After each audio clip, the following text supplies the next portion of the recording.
Welcome to this week's edition of Ask John. We have questions this week from Early College High School in South Carolina, Arcadia High School in California, and Black River High School in Holland, Michigan.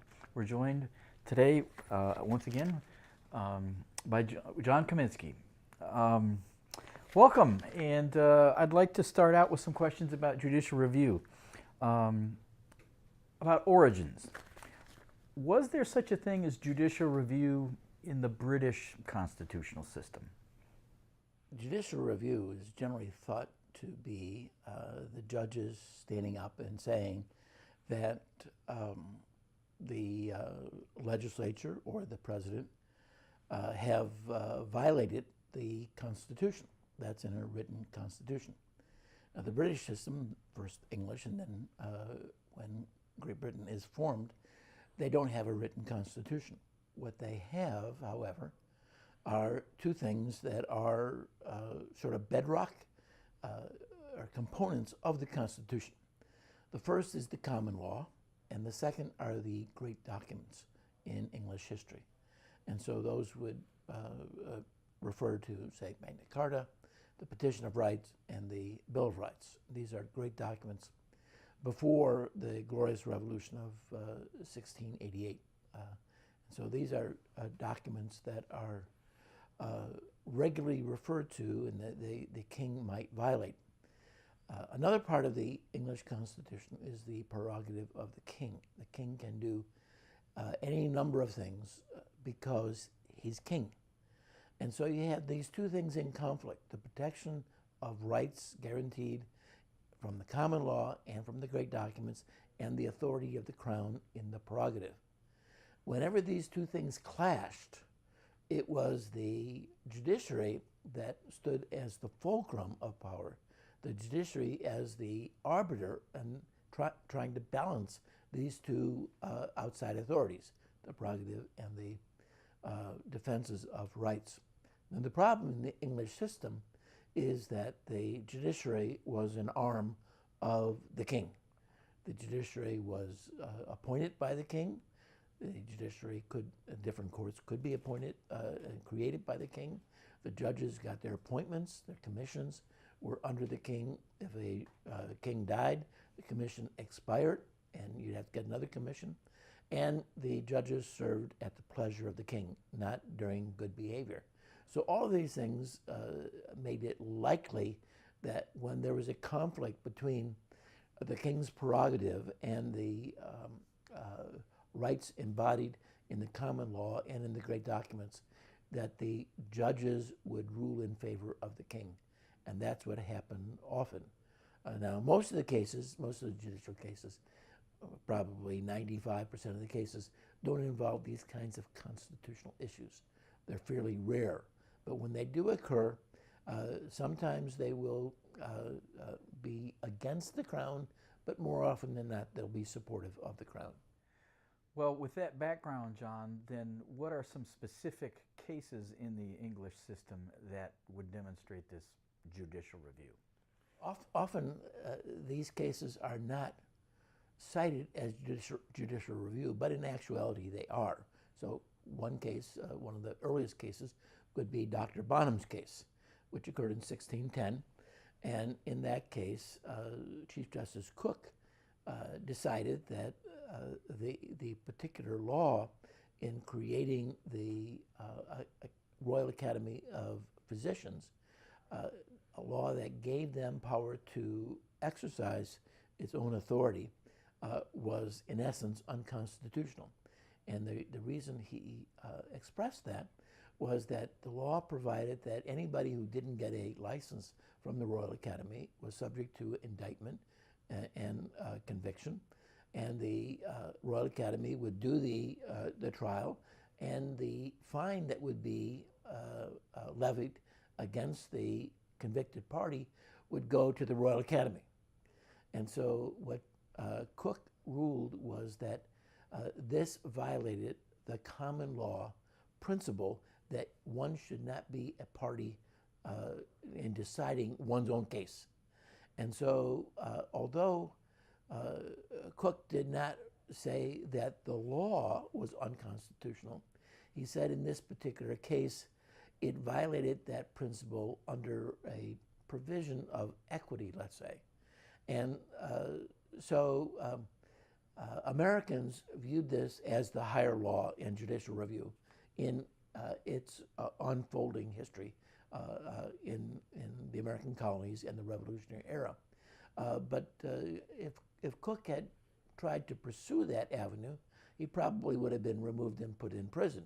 But he didn't, and he used this equity provision to justify his point of view. But there were other provisions. Two of the most important were the Five Knights case in 1627 and the ship money case in 1637. The Five Knights case, the king, King Charles I, needed money, and so he came up with some antiquated systems of taxation that had been used centuries before, and he revitalized them and did away with the parliamentary approval of taxation, which is certainly guaranteed in things like documents like Magna Carta. So if you didn't contribute to a forced loan, which means you're not going to get that money back, it's a form of a tax. If you were a commoner, you'd be impressed into military service. But if you were a peer, if you were a knight, let's say, and you didn't pay this forced loan, you'd be imprisoned.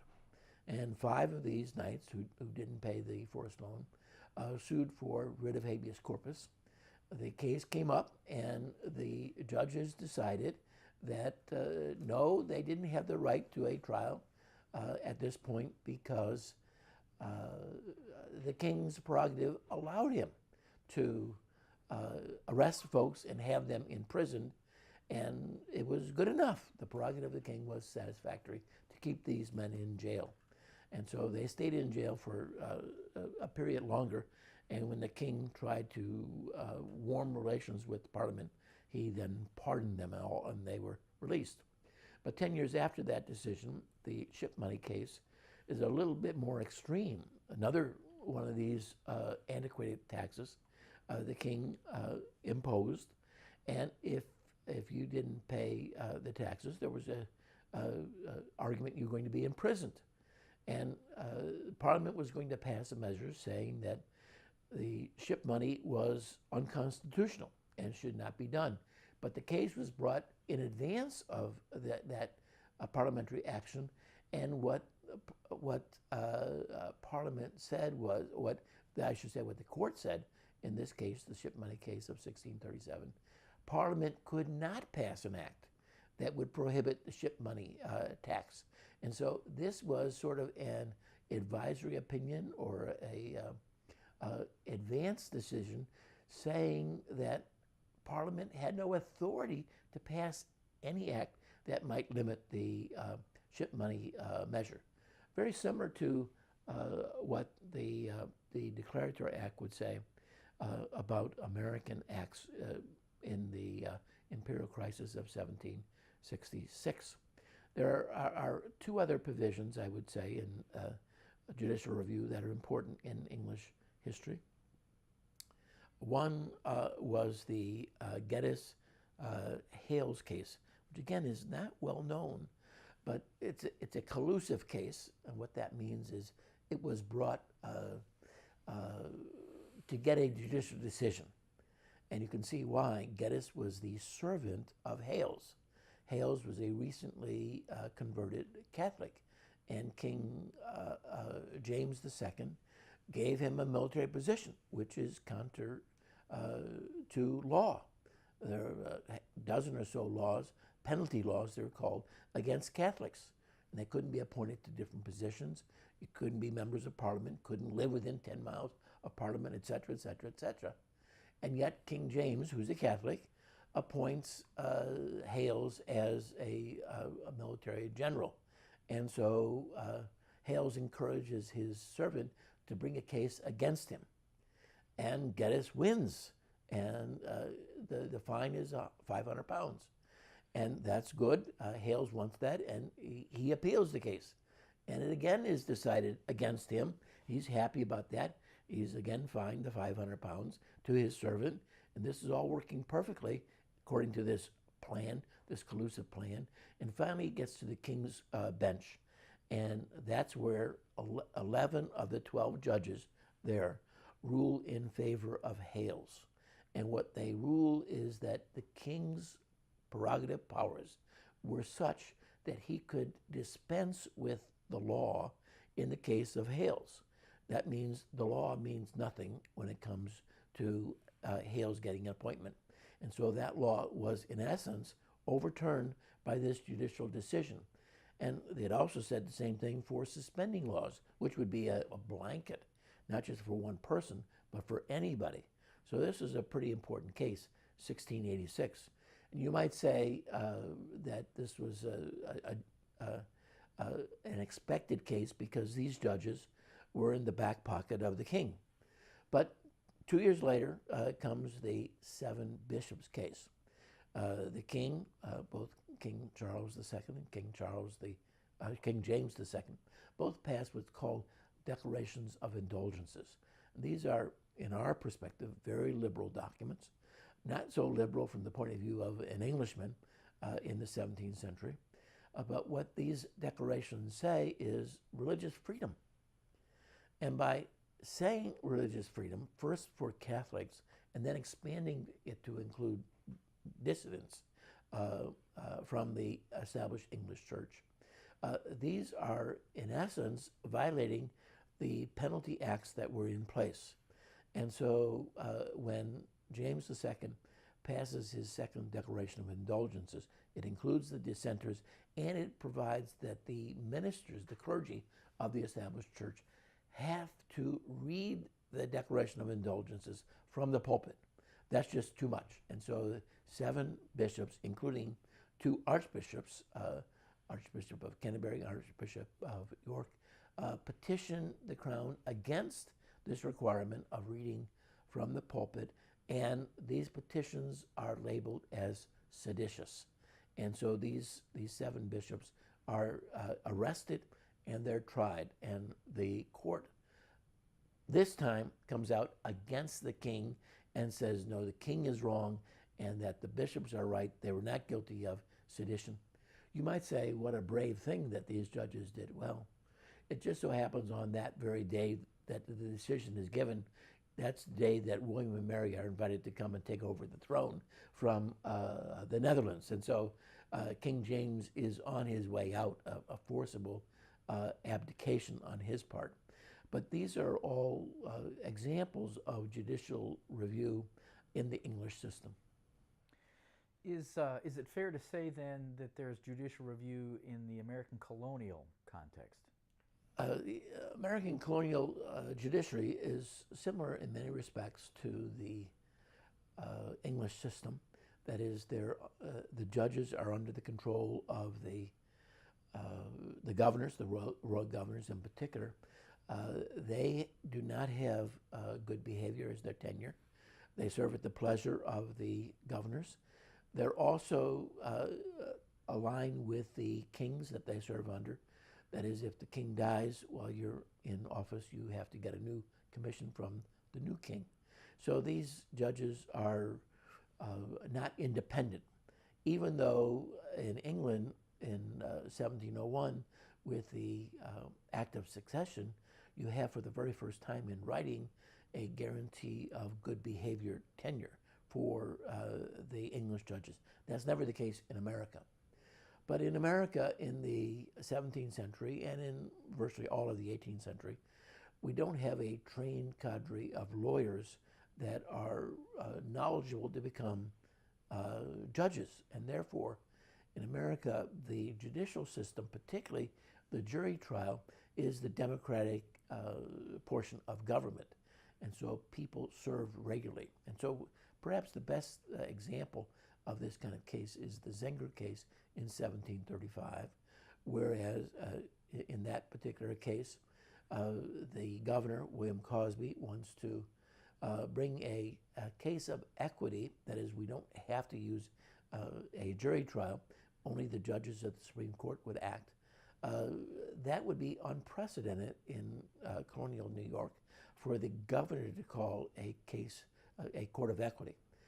Previously, the legislature had done so, and that was okay, but it wasn't acceptable for the governor to call an equity court.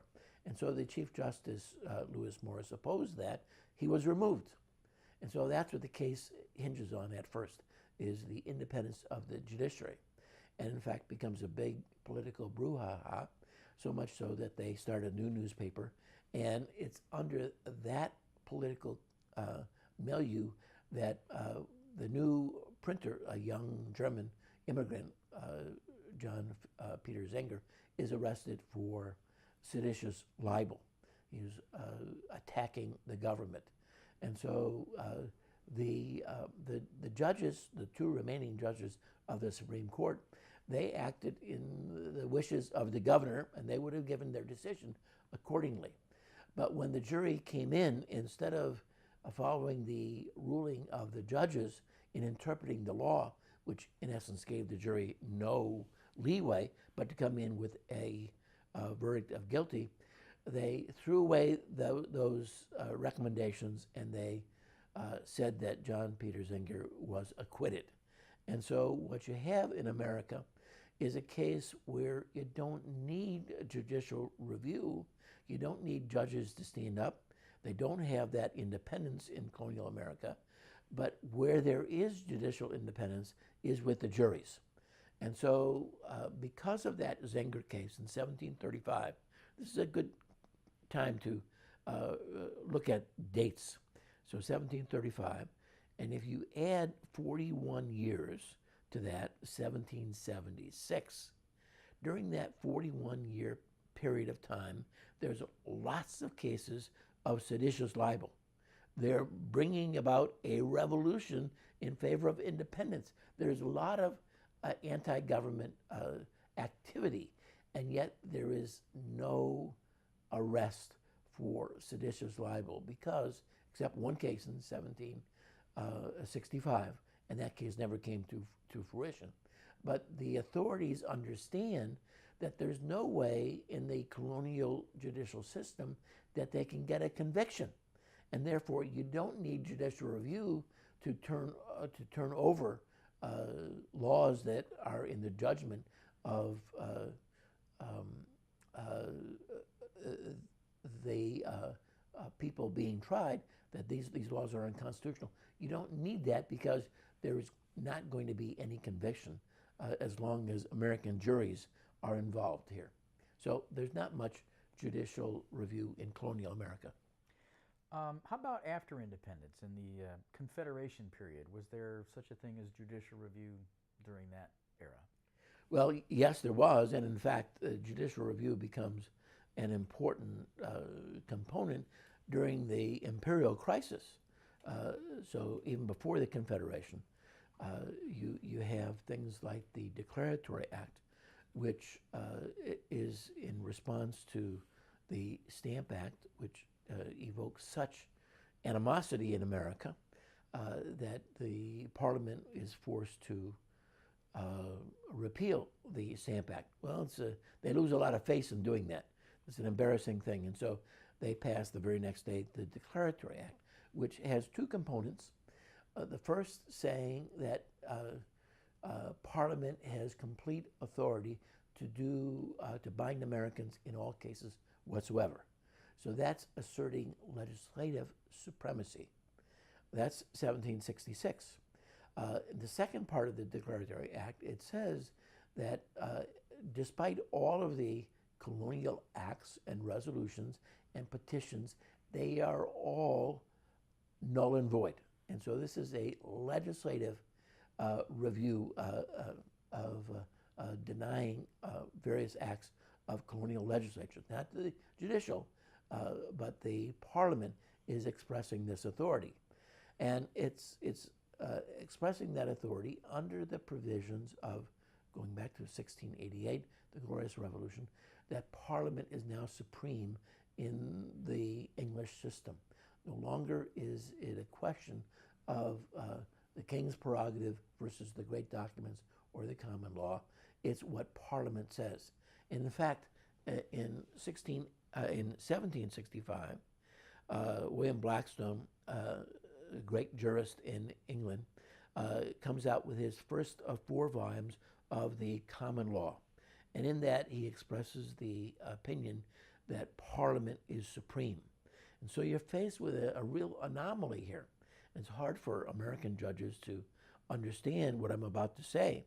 But in the English system, you could have a law that is perfectly legal because it was passed by Parliament, which is supreme, but that law could be unconstitutional. In America, the unconstitutionality would mean the law is null and void. But that's not the case in the English system, and it's not the case in the Revolutionary period.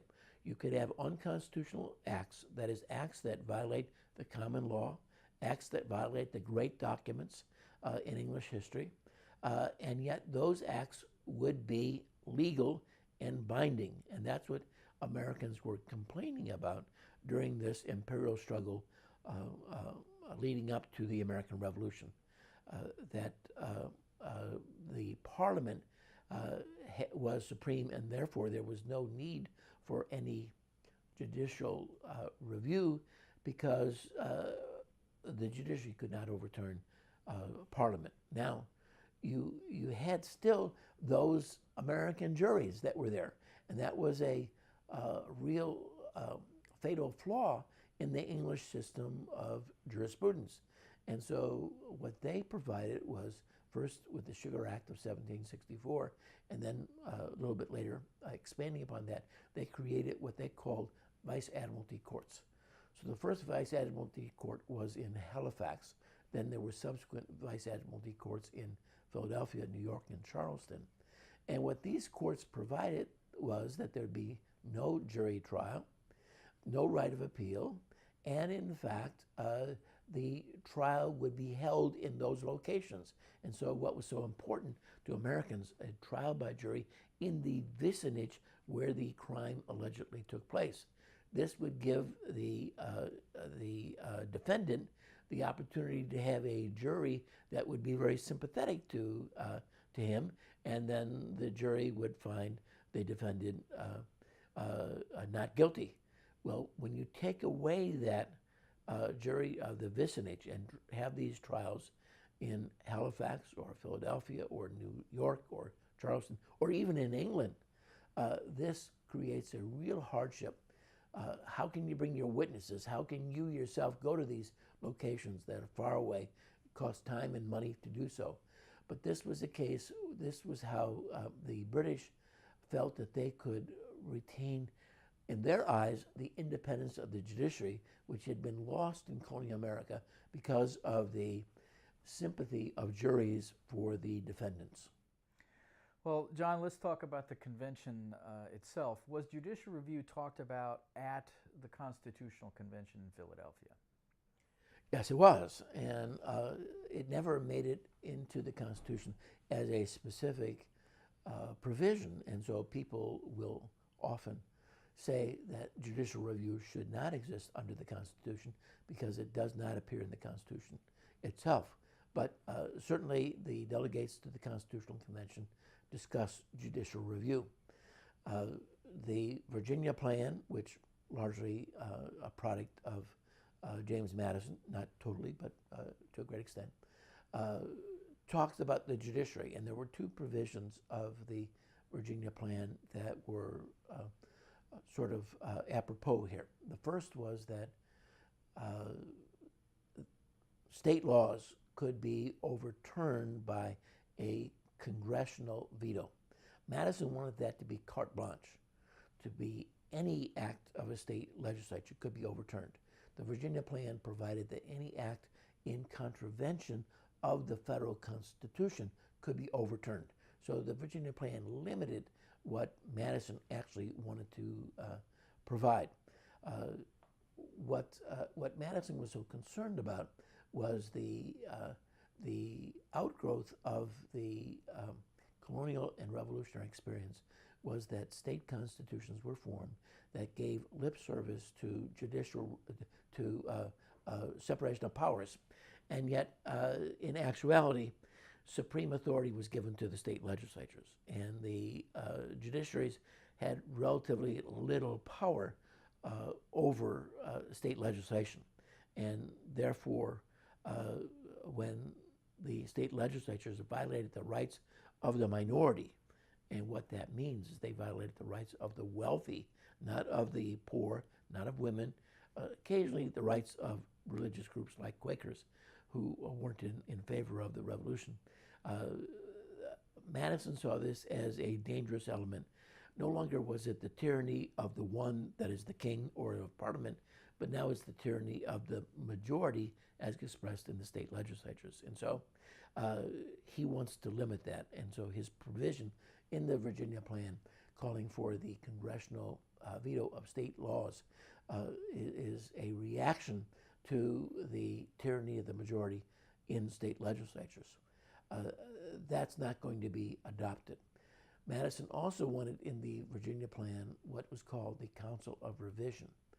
The Council of Revision was taken from the New York Constitution, in which the governor, the chancellor, who's the chief equity judge, and the 3 judges of the Supreme Court could look at, were required to look at every single act that was passed, every bill, to determine whether it should get approval or not. And this was sort of the grandfather of the presidential veto. The Council of Revision had to consider every single bill. If it didn't object within 10 days, the bill automatically became a law. But if the Council of Revision objected, had a majority in favor of rejecting a bill because of a specific provision, then that bill would go back to the legislature and the rejection could be overridden by a 2/3 vote. That happened on various occasions. It happened in 1785 on a gradual emancipation bill. It was really a terrible bill that would, in essence, create an apartheid situation in New York. And so the Council of Revision objected to that bill. It went back to the legislature. One house voted by 2/3 majority to override the objection. The other house, no, didn't have the 2/3 majority, only a simple majority. And so that bill never became an act. It was 10 years later, finally, that New York passed a gradual emancipation bill in the mid-1790s. So it was that Council of Revision that Madison wanted to establish at the national level.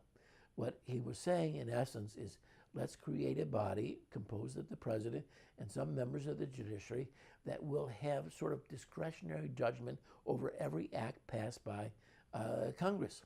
And that would give a sort of a chilling effect to legislation, make Congress really think hard about good legislation, because they realized that legislation could be overturned at the outset by this Council of Revision. That was debated for 2 days in the Constitutional Convention. And what you find is that folks, delegates who became Federalists and delegates who became anti-Federalists later on, men like Luther Martin, let's say, they all agreed that there would be judicial review. And that was an argument against the Council of Revision. Why give judges, non-elected positions, officers, a double shot at an act to say whether it was constitutional or not? They were going to have that opportunity through judicial review if an act was passed and hurt somebody and a case was brought. So why should these unelected officials have this second opportunity up front to alter public policy? And so that debate took place, as I said, over a 2-day period of time, and it was rejected. There would be no Council of Revision at the national level, but there was an understanding there would be judicial review under the provisions of the Constitution. Not a specific reference to judicial review, but it was implied there would be judicial review. Well, that brings us to the ratification debates, and Letitia from Early College High School has a really good question. Why was it that anti-federalists were fearful of the judiciary and the power of judicial review? Anti-federalists were not afraid of judicial review. They, in fact, expected that it would take place. and they didn't have any specific objection to judicial review. It was sort of an expected thing. It was justified by Alexander Hamilton, and I'll explain his point of view, but Anti-Federalists went along with that. And so you find Brutus number 11 and Brutus number 15 both say there will be judicial review. These are Anti-Federalist pieces, Brutus' essays are. And so they don't object to judicial review. What the Anti-Federalists object to is that there is no authority above the federal judges. In England, you had the law lords, and so you had a legislative supremacy over judicial decisions. In the revolutionary state constitutions, you have the same kind of thing. There's a legislative review of judicial decisions. And so you have, for instance, in New Jersey and a couple other states, the legislative council is the court of last resort. And so a judicial decision could be overturned by the legislative council in those states. In other states like Pennsylvania and New York, there was what was called a court of errors and impeachment. So if an error was committed in determining a judicial decision, there would be another court that could oversee that. Now that court was a legislative court. So the Court of Errors and Impeachment in New York consisted of the deputy governor, the chancellor, the chief equity judge, the 3 judges of the Supreme Court. So it's looking pretty much like a judicial court system, but the last component is the Senate, the entire Senate. And in New York at the time, there were 30 senators. So you have the reason for the deputy governor is the deputy governor, not the governor. The deputy governor presides over the Senate. So he's on the Court of Error, as is the 30 senators. So you see 31 non-judges against a total of 4 judges.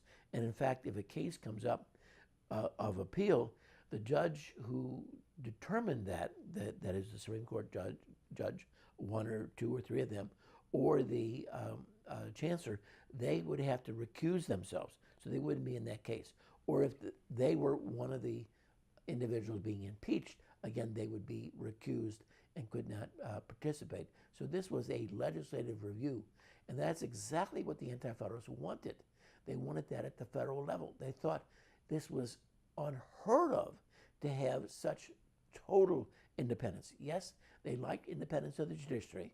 They liked good behavior as a tenure. They liked that salaries are guaranteed, but they didn't like the fact that there was absolutely no review over a judicial decision.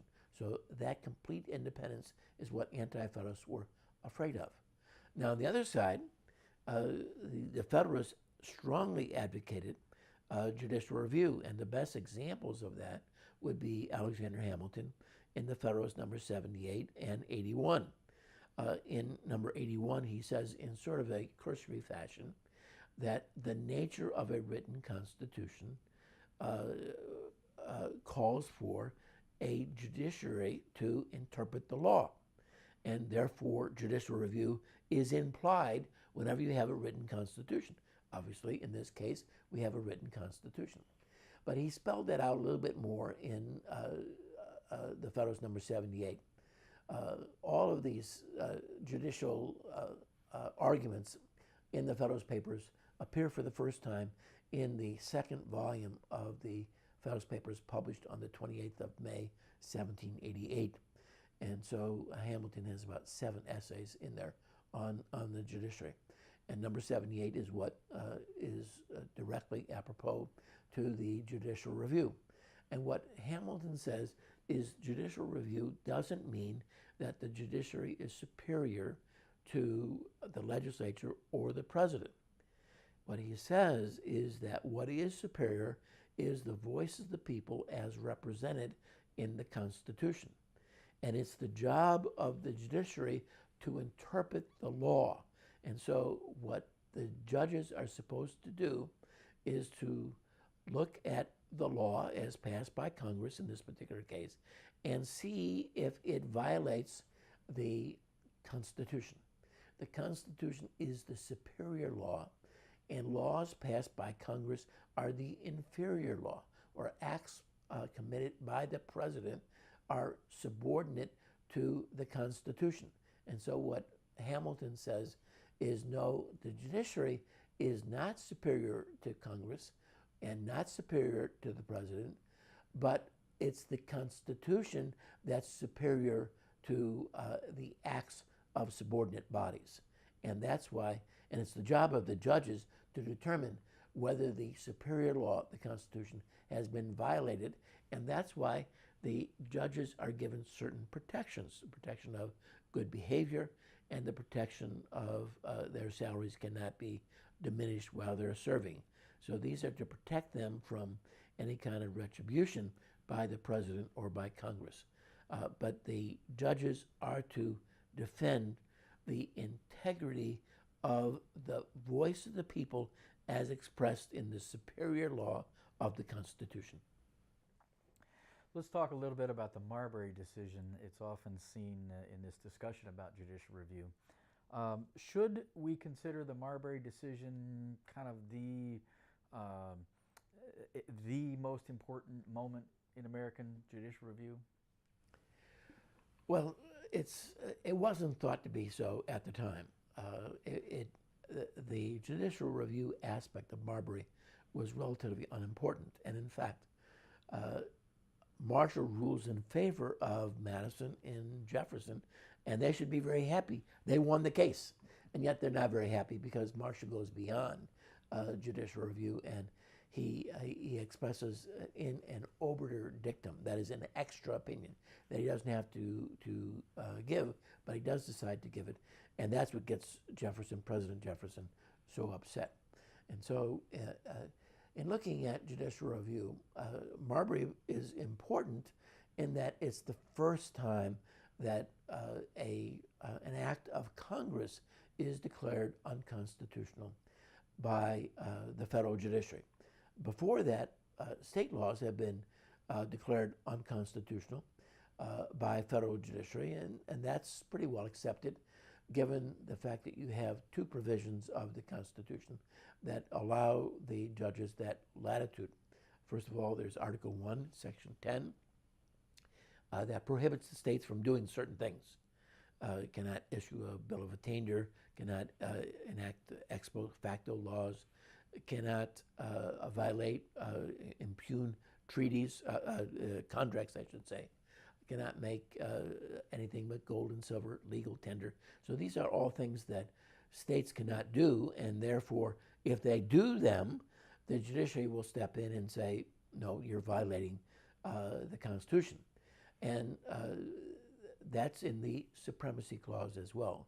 The Supremacy Clause, Article 6 of the Constitution, says that the Constitution, laws passed in pursuance of it, and treaties are to be the law of the land, notwithstanding anything in state constitutions or bills of rights.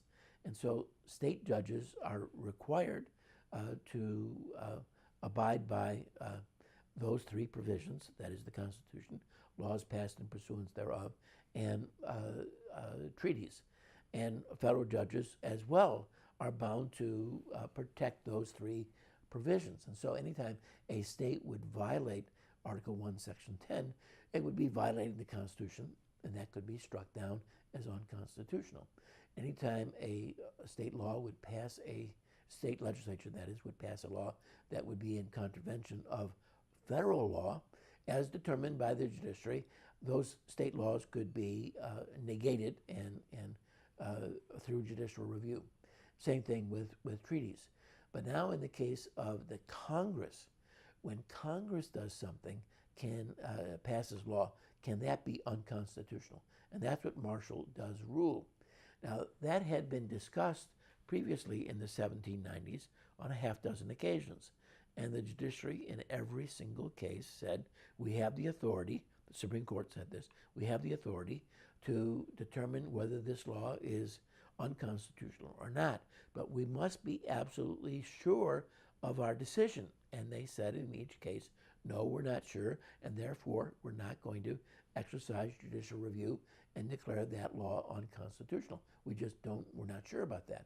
But in 1792, there was a case known as the Hayburn case, in which it dealt with the Invalid Pensions Act. This was an act giving a pension to soldiers from the American Revolution that were injured and that needed some kind of financial support. The law provided that the circuit courts, composed of the district judges and two Supreme Court justices riding the circuit, in the Northern Circuit, the Middle Circuit, and Southern Circuit, they would receive the petition requests for these pensions, and they would validate them or not. And they would submit their findings to the Senate, and the Senate could overrule them, as could the Secretary at War overrule the judges riding the circuit. And so James Wilson and John Blair, riding the Middle Circuit along with Richard Peters, the district judge from Pennsylvania, they sent a letter to President Washington saying, we haven't had a case yet, but we think that that law is unconstitutional because that gives us executive authority, and it also allows the Senate and the Secretary of War to overturn our decisions. These are not constitutional acts. And so what the letter says is, when we will get a case coming under this Invalid Pension Act, we will declare the act unconstitutional unless Congress changes it. And so with that letter in hand, the Attorney General, Edmund Randolph in this particular case, brings a case, and William Hayburn is the person that they choose to represent this case, and it's brought before the Supreme Court. And what the Supreme Court decides is, we're going to take this case under our advisement, and we'll look at it in the next session of the Supreme Court. This is a gentlemanly way of saying to Congress, change the act because it's unconstitutional, and we don't want to declare it such. We want you to change it. But if you don't, we're going to declare it unconstitutional. And in effect, what happens is Congress does change the act. So the principle of judicial review is there in the 1790s. Now comes the case with the Marbury case. And John Marshall happens to be Secretary of State when the Judiciary Act of 1801 is passed, with the creation of 16 new courts, circuit courts, that are special courts, and you get new judges that are appointed. The old system, the district judge meets with the Supreme Court justice, at first two, then one, and that creates the circuit court. The new system is going to be a separate court system. So there's going to be a circuit court with a circuit court judge. And so this is established, and there are all kinds of new appointments that are made, bailiffs and justices of the peace, and it was up to John Adams to fill these vacancies, and he did. And his Secretary of State is the one that handles these commissions. He gets the president's signature, and he affixes the seal of the United States to them, and then he sends them out. Well, he was so busy as he became Chief Justice and also acting Secretary of State that he just didn't have the time to send out all the commissions. And a number of appointees didn't get their commissions. That gives rise to the Marbury case. They wanted their commissions, and Marshall sits in on this. Now, some people might ask, was this appropriate? Shouldn't Marshall have recused himself?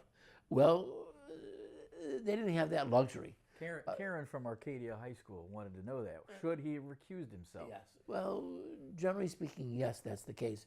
But the problem is that there's such a, you need a quorum of 4 justices to hear a case. There were 7 justices on the Supreme Court at the time, 6 justices, I should say, at the time.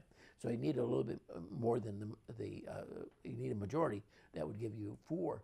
And too often you only had 2 or 3, and so you couldn't recuse too many judges. They had to sit on their own cases. So even if a case appeared in a circuit court, if a judge ruled on that, a Supreme Court justice ruled on it in, let's say, Pennsylvania or the circuit in Pennsylvania, he could rule on it again at the Supreme Court. So they were a little bit more lax in the recusal authority at that time. And so the decision for Marshall was pretty simple. And he took this was another one of these collusive cases. It was so obvious in the point of view of Marshall, but he wanted a platform to speak. And so the argument at first Marshall puts forth is, was there something of value here? And the answer to that is yes. There was a commission to be Justice of the Peace of the District of Columbia. That's what Marbury and 3 of his cohorts wanted, was their commissions that Marshall never delivered and that Jefferson destroyed as president when he came into office. And then Marshall asked the second question, is there a legal remedy, a judicial remedy? And the answer to that question is yes. What is the remedy? A writ of mandamus. That is a writ that requires an executive officer to do certain things, to deliver certain elements to someone. And so Marshall said, yes, we can order that. But then Marshall said, we as the Supreme Court do not have the authority to issue a writ of mandamus, even though the Judiciary Act of 1789 gives us that authority. Because under Article 3 of the Constitution, the original jurisdiction of the Supreme Court is defined. And it never says in there that the Supreme Court on original jurisdiction has the writ of mandamus. And therefore, if you want the writ of mandamus requiring the Secretary of State to deliver those commissions, you have to start out in the district court. If they deny Marbury the writ of mandamus, he can go to the circuit court. If they deny it, he can go to the Supreme Court. And Marshall says in his oberdictum, he spells this all out, and he says, if you can't get the writ of mandamus from the district court or from the circuit court, come to us and we'll give you a writ of mandamus, and we'll require the president and the Secretary of State to deliver the commission. That's not what judges should be doing. They shouldn't be instructing the plaintiff as to how they should proceed, and they shouldn't be saying how they're going to act in a case that hasn't even been presented to them. But that's what Marshall was saying. So that's what so bothered Jefferson in the case of Marbury versus Madison. So it wasn't the fact that he ruled a provision of the Judiciary Act of 1789 unconstitutional. And in fact, Jefferson was really quite happy with that, because Jefferson's point of view was each branch of the government should determine constitutionality for itself. That is, the legislature should determine constitutionality, and the president should determine constitutionality. If they're wrong, they will find out that they're wrong in the next election. That is, the people won't reelect them, and they'll lose out. Now, the problem comes with the judiciary. They're not reelectable, and therefore they serve during good behavior. So that's a problem, and Jefferson sees that problem. But in this particular case, what Marshall was ruling was that we don't have the authority. And so Jefferson was quite pleased with that all the Supreme Court was saying is that the court system doesn't have that authority. It wasn't saying the president doesn't have the authority. It wasn't saying Congress doesn't have the authority necessarily, but it was saying that we as the judiciary do not have, the Supreme Court does not have the power to issue a writ of mandamus on original jurisdiction, because the Supreme Court defines original jurisdiction, and then it has all kinds of other appellate jurisdiction which the writ of mandamus would fall under. And so Marbury versus Madison is important in that it's the first time that judicial review is invoked at the federal level, but it was other political reasons that caused the great stir at the time. Karen from Arcadia High School has another question here, and it has to do with, do judges' political leanings influence the way they interpret the Constitution? Oh, generally speaking, I would say that they do, and certainly in the case of John Marshall, his opinion of what the Constitution should be is reflected in his decisions, his monumental decisions. In fact, most of the time, when Marshall gave great decisions, important decisions, they were very simplistic cases, and they could have been handled very easily. But to use the vernacular, Marshall made a federal case out of these cases that were so simple. He blew them up and gave judicial statements as to how the Constitution should be interpreted. And so he used his own judgment, and he was able. The remarkable thing is that after 1810, the Supreme Court was made up of a majority of non-federal judges. That is, James Madison has the opportunity, with his appointment, with the death of William Cushing in 1810, to appoint the majority judge. Now there's 7 judges on the Supreme Court. It used to be 6, but with the statehood of Kentucky and Tennessee, another justice was added to the Supreme Court. So there's 7. And so with Marshall's appointment of Joseph Storing, with Madison's appointment of Joseph Storing to the bench, there is a majority of Jeffersonians on the bench. And yet Marshall was able to get their vote in Supreme Court decisions over and over again through his persuasive powers in interpreting the Constitution the way he felt the Constitution should be interpreted. And today, certainly judicial decisions reflect the political opinions of judges. Judges are supposed to exercise their judgment of the constitutionality of cases that come before them, but their interpretive nature is not just previous cases and the law itself, but it's how they see things through their political perspective. And so it's not surprising that Supreme Court justices can be somewhat predictable sometimes, that their decisions will often reflect their political points of view as well as their legal judgment per se. I remember I was in New Orleans once. I was holding a seminar with federal judges there, and one of the judges asked me, why do newspaper people always have to say who appointed us? And is this a way to get to the point that we're a liberal judge or a conservative judge? And that was the general consensus, and I think that's true. But one of the judges, one of the older judges, says, no, that's not true. He says, whenever I'm referred to in the newspapers, they always say I was appointed by President Reagan. And that's not to say that I'm a conservative judge. It's to say that I'm an old judge. I'm a very old judge. And so it's my age rather than my political perspective. But I think political perspective is, in fact, a part and parcel of the decision-making process from the judges. I think this last question comes from Duncan, Early College High School in South Carolina. I think it's a fantastic question. He wonders, we've had judicial review for so long.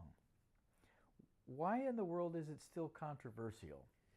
Well, I'd say the judicial review puts a lot of emphasis on what judges do. And you have the description now of an activist judge. And a lot of people would like to say they're synonymous. An activist judge is exercising judicial review. I don't know that they are exactly synonymous. Certainly, an activist judge would be exercising judicial review, but a judge exercising judicial review isn't always an activist judge. One of the reasons why Madison wanted to have a judicial a council of revision was to get the judges involved in legislation up front, to make sure that legislators did a good job in writing legislation. And that's one of the problems. I've held over 120 seminars for federal judges, one-day seminars throughout the country. And if I had to say, what's the one argument that they put forth that they'd like to see changed? And that is sort of sloppy legislation. The Congress passes legislation that is open to interpretation. And they do this sometimes innocently enough, but more often than not, they do it for political reasons. They want political cover. They don't want to come out and be starkly in favor of something or opposed to it. And so they sort of punt that issue down the road. But when a case comes up under that law, the judge has no alternative. The judge has to make a decision.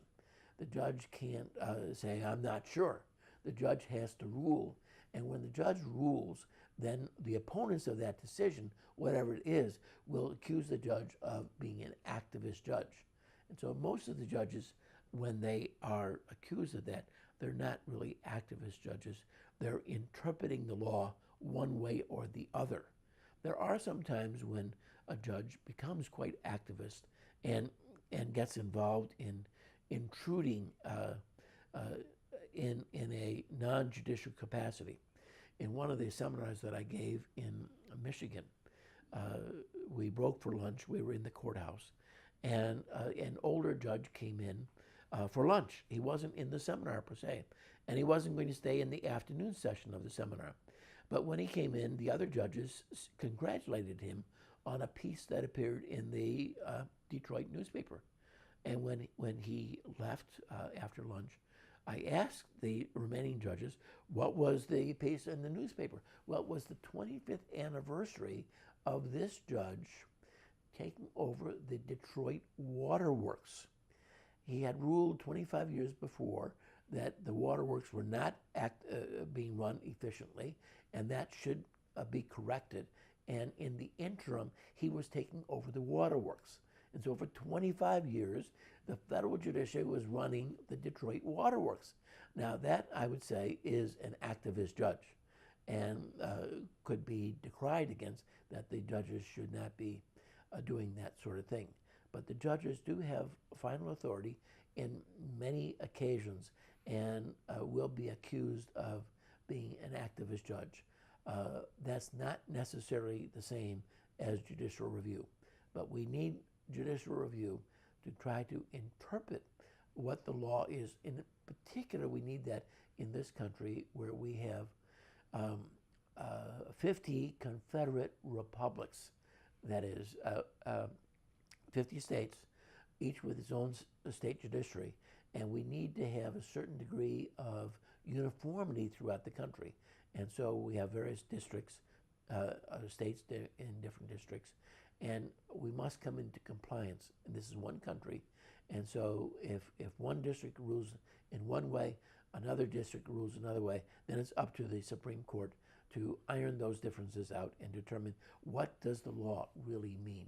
And judicial review is an important component in deciding those cases that are controversial. Well, thank you, John, once again, and we look forward to spending some time with you again next week. Very good.